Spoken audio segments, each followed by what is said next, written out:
নমস্কার, আমি তনুশ্রী হোম কিচেনে সবাইকে স্বাগত। আজ রয়েছে সহজ হেলদি ইভিনিং স্ন্যাক্স, ব্রেকফাস্ট বা নাস্তা রেসিপি। প্রথমে দেখো, একটা পাত্রে আমি 1 কাপ জল নিয়েছি। এবার এই জলের মধ্যে 3-4 পিস পাউরুটি ভালো করে জলে ভিজিয়ে জলটা খুব ভালো করে নিগড়ে নিতে হবে। তো পাউরুটির থেকে জলটা খুব ভালো করে চিপে নিগড়ে নিয়ে নেব। অনেক সময় ফ্রিজে পাউরুটি রাখা থাকে, আর দেখবে সেই পাউরুটিগুলো বাসি হতে হতে কীরকম যেন শক্ত আর শুকনো হয়ে যায়। তো সেই রকম লেফট ওভার পাউরুটি দিয়ে কিন্তু আজকে তৈরি হচ্ছে একটা দুর্দান্ত স্বাদের স্ন্যাক্স রেসিপি। এবার একটা মিক্সিং বলে 3-4 পিস যে পাউরুটি জলে ভেজানো ছিল সেটা নিয়েছি। একটা ছোট সাইজের পেঁয়াজ কুচি সেটা দিয়ে দিলাম। একটা কাঁচা লঙ্কা কুচি দিয়েছি আর 1/2 ইঞ্চি আদা। তবে পেঁয়াজ আদা লঙ্কাটা তোমাদের পছন্দ মতো কম বেশি করে দিতে পারো। এবার দেখো, রেসিপির টেস্টের জন্য 1/2 চামচ দিয়েছি মিক্স হার্ব, এর বদলে অরিগানো দিতে পারো। এটা কিন্তু দিলে টেস্টটা অনেকটা বাড়বে। 1/2 চামচ করে দিয়েছি বিট নুন আর আমচুর পাউডার, বেশ চটপাটা হবে। এর সাথে 2 চামচ দিয়ে দেবো ধনে পাতা কুচি, বেশ মিহি করে কুচিয়ে নিয়েছি। এবার বাইন্ডিংয়ের জন্য চালের গুঁড়ো দিয়েছি, দেখো 2 চামচ দিয়েছি আটা দেওয়ার জন্য। এটা কিন্তু অনেকটাই হেলদি হবে। আর চাইলে কিন্তু ব্রাউন ব্রেড দিয়ে যদি এই রেসিপিটা বানাতে চাও তাহলে পুরোটাই কিন্তু গ্লুটেন ফ্রি একটা রেসিপি তৈরি হয়ে যাবে। স্বাদ মতো লবণ মিশিয়ে নিয়েছি, বা 1/2 চামচ মতো নুন দিয়েছি, কারণ বিট নুনও কিন্তু এর মধ্যে দেওয়া হয়েছে। সমস্ত কিছু বেশ ভালো করে হাত দিয়ে মেখে এটা আলাদা করে সরিয়ে রাখবো। এবার অন্য একটা বাটিতে 5-6 টুকরো পনির নিয়েছি। তো পনিরটা আমার আগে থেকে রান্না করা ছিল, তো এটা আমার ফ্রিজে ছিল রাখা। সেটা আমি একটু জল দিয়ে প্রথমে ধুয়ে নিয়েছি। পনিরের বদলে যে সবজি থাকবে সেই সবজিটা তোমরা নিতে পারো। সেই সবজির সাথে দিয়ে দেবে 1 চামচ করে ধনেপাতা কুচি, কিশমিশ কুচি আর গরম মশলা দিয়ে ভালো করে মিশিয়ে নিলে একটা দেখবে পুর তৈরি হয়ে যাবে। তো একটা ইনস্ট্যান্ট আমি একটা পুর বানিয়ে নিলাম।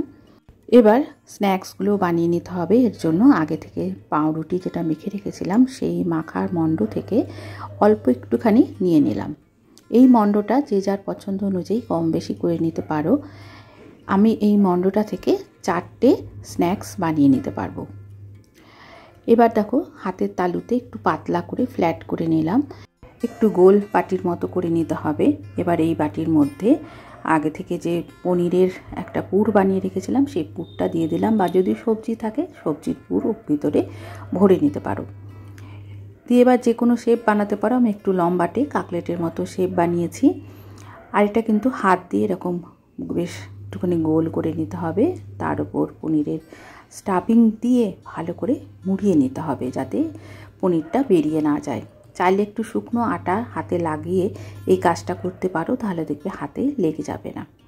তো এরকমভাবে একটা একটা করে আমি কাকলেট করে নেব। আচ্ছা, যদি হাতের কাছে পনির বা সবজি না থাকে সেক্ষেত্রে এই পাউরুটির মাখাটা থেকে ছোট ছোট করে পাউরুটি দিয়ে ব্রেড পাকোড়া বা ব্রেড ফিঙ্গার বানিয়ে নিতে পারো। সেটাও কিন্তু বেশ টেস্টি হবে। তবে আজকে একটু ডিফারেন্ট রেসিপি তৈরি হচ্ছে। এবার এই কাকলেটগুলো আমি ফ্রিজে রেখে দিতে পারো সন্ধেবেলা ভাজার জন্য। এটা আমি সকালবেলা বানিয়ে রাখছি। আর একটুখানি পনিরের স্টাফিং বেঁচে গিয়েছিল, এর মধ্যে আমি 1 চামচ আটা আর ময়দা মিশিয়ে নিয়েছি। তো এরকমভাবেও কিন্তু পনিরের স্টাফিংয়ের মধ্যে দিয়ে ছোটো ছোটো নাগেটস, পনির নাগেটস বানিয়ে নিতে পারো। সেটাও কিন্তু খেতে ভীষণ ভালো হয়। তো অল্প একটু ছিল, বেঁচে গিয়েছিলো, আমি 2টো ছোটো ছোটো করে এরকম নাগেটস বানিয়ে নিয়েছি। এবার ভেজে নিতে হবে। আমি সাদা তেল ব্যবহার করেছি ভাজার জন্য। পরিমাণ মতো তেল দিয়ে দিয়েছি। এবার একটা একটা করে তেলটা কিন্তু বেশ মাঝারি আছে, গরম করে নিতে হবে। তারপর একটা একটা করে কাকলেটগুলো দিয়ে দিয়েছি, নাগেটসগুলো দিয়ে দিয়েছি। কাকলেটগুলো দেওয়ার পর কিন্তু সাথে সাথে উল্টানো যাবে না, কিছুক্ষণ অপেক্ষা করতে হবে। 1-2 মিনিট অপেক্ষা করার পর এক পিঠ উল্টে গোল্ডেন ব্রাউন করে ভেজে নিতে হবে। তো উল্টে পাল্টে গোল্ডেন ব্রাউন করে আমি এগুলো ভেজে নেব, কাকলেট আর পনির নাগেটসগুলো বা পনির পাকোড়াগুলো। তো বন্ধুরা, দেখে নিলে বেঁচে যাওয়া পাউরুটি আর পনির দিয়ে সুন্দর একটা জল খাবার বা টিফিন কিন্তু চটজলদি তৈরি হয়ে যাবে। কাকলেট ভাজার সময় মাঝারি আছে কিন্তু কাকলেটগুলো ভাজতে হবে। কম আঁচে ভাজলে কিন্তু তেল বেশি শুষে নেবে। লো টু মিডিয়াম ফ্লেমে 5 থেকে 7 মিনিট সময় লাগবে কাকলেটগুলো গোল্ডেন ব্রাউন করে আমি ভেজে পরিবেশন করে দিয়েছি। আমি এই কাটলেটের ওপর একটু বিট নুন ছড়িয়ে দিলাম, এটা টেস্টটা বেশ ভালো লাগবে। সস বা পছন্দের চাটনি দিয়ে কিন্তু এই রেসিপিটা মানে স্ন্যাক্সগুলো পরিবেশন করতে পারো।